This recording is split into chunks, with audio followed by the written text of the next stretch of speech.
Hello, I'm a painter Monika Furmana from Lithuania. Today is April 15th of 2026 and I'm speaking to you from my studio in Vilnius. I grew up during the final years of Soviet occupation and witnessed my country's journey toward independence. That period of political and social transformation deeply shaped me. My early life was unstable and intense. As a young woman, I often felt vulnerable. And art became refuge and a way to understand myself and society.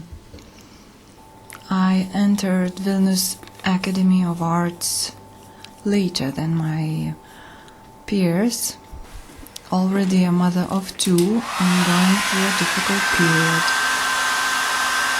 That experience gave me clarity and determination.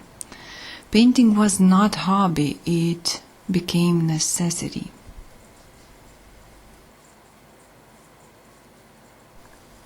Living through change made me sensitive to moments of transition.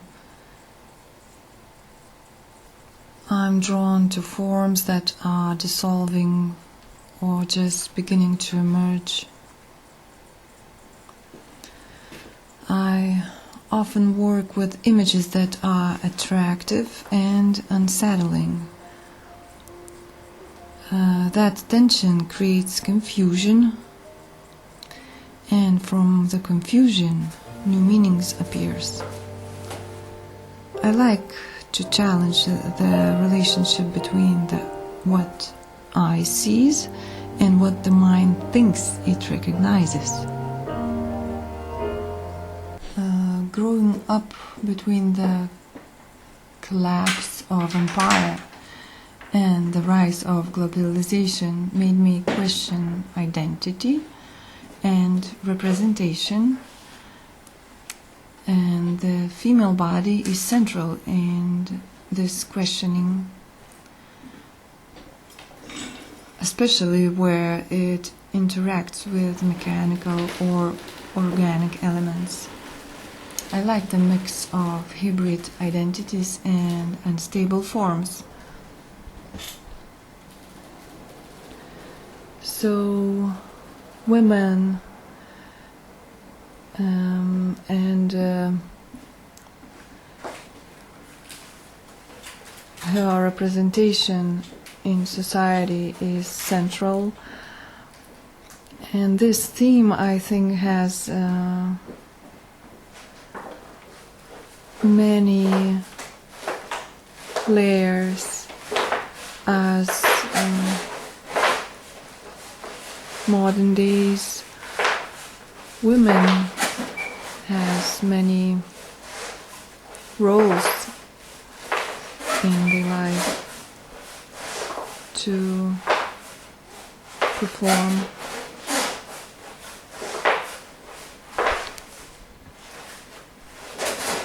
Who are my biggest influences?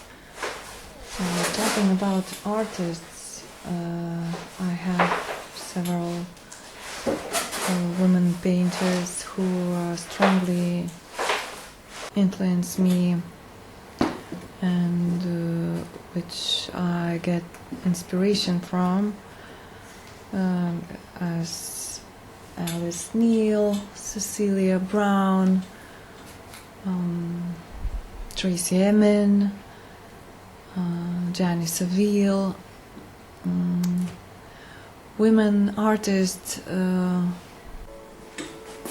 who impresses me with the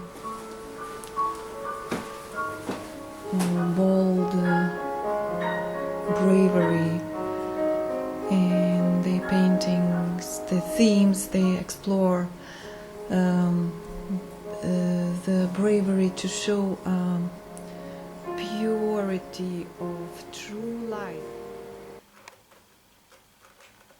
I am also strongly influenced by contemporary visual culture, which can be found in magazines, advertising, social media. I collect those images and archive them for my future paintings. What fascinates me is removing an object from its usual context and placing it somewhere unexpected. When familiarity shifts, a new interpretation opens up. I am currently exploring transformation in heroic forms. The female body remains central, but I am pushing it into new territories, merging it with mechanical structures and other living elements. I see myself documenting the intensity and instability of the present moment. What is the biggest challenge of being an artist? Finding balance. I constantly question boundaries and feel tempted to break them, but discipline is necessity to shape chaos into art. The challenge is navigating between order and anarchy, resistance and structure.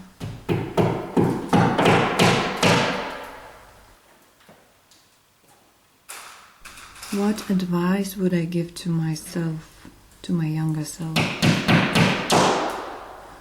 Move forward. Even the most difficult experiences become part of my strength and enriches my artistic language.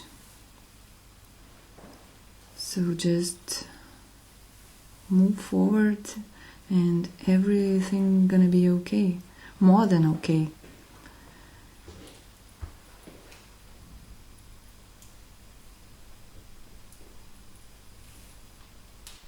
Have I tried unconventional mediums or techniques? Yes, early on I used silk and pattern fabrics as painting surfaces. Silk carries association of softness and femininity, which I like, and which I deliberately contrast with more aggressive techniques like poured paint and hush drawings. At the moment I've added a new technique to my collection and I started embroidering on silk paintings. This also reminded me of old women's traditions, and it was very interesting for me personally to try out these techniques, as if connecting to my ancestors and past generations through the process of embroidery. Do I prefer silence or music while working? Well, it depends. I don't need complete silence, but sometimes I do. Sometimes music accompanies me, but often the intensity of the painting itself is enough, and I rather concentrate on the process, on this dialogue between me and painting.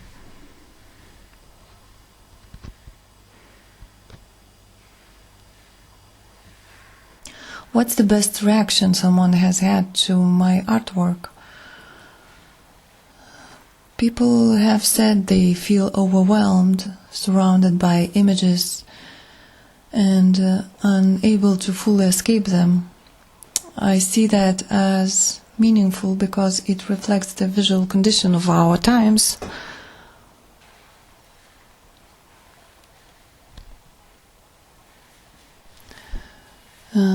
There was several reactions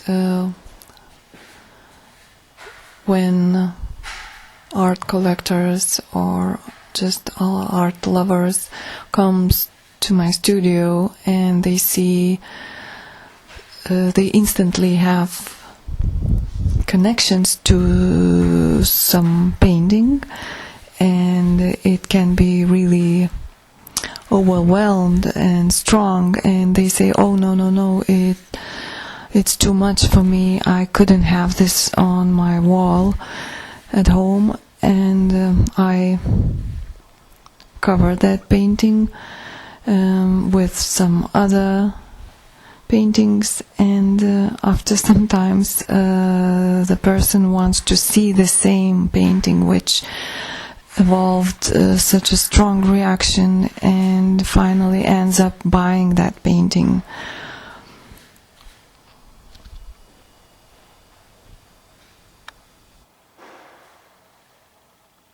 What do I hope people take away from my artworks? I want them to experience an emotional state that brings them closer to the essence of true life. Even when those emotions feel overwhelming or unsettling, I hope the work creates a connection to life itself and to their own inner world, allowing them to fully experience these shifts and transitions of the mind.